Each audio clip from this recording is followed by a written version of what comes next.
Antony sir is one of my favourite editor. ஏன்னா எனக்கு ஆடியன்ஸ்கிட்ட போய் அந்த ஒரு ஷாட் ஞாபகம் இருக்குன்னா அது வந்து என்ன இருந்தாலும் அந்த ரன்னிங் ஷாட் அவர் எடிட் பண்ண விதம்.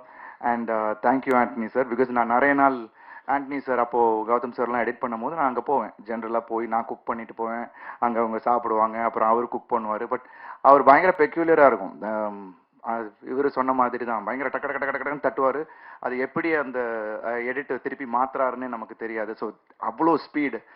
பட் எல்லாத்துக்கும் அந்த ப்ரெஷரை எடுத்துக்கவே மாட்டார். பட் அப்படியே வெளியில் வருவார், ஒரு காஃபி குடிப்பார். திடீர்னு பார்த்தா ரொம்ப குரூஷியலான டைமு.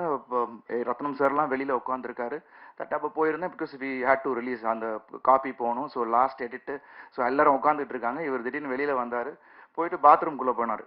சரி பரபரப்பாக இருக்குன்னு 10 மினிட்ஸ் ஆளை காணும். திருப்பி வராரு, முடியை மொட்டை அடிச்சுட்டு வெளில வராரு. ஃபுல்லாக ஷேவ் பண்ணிட்டு முடியை எடுத்துட்டு வெளில வராரு.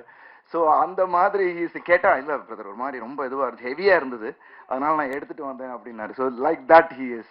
And it is wonderful working. இந்த படத்துலையும் அவரோட எடிட் பேட்டர்ன் ரொம்ப அழகாக பண்ணியிருக்காரு.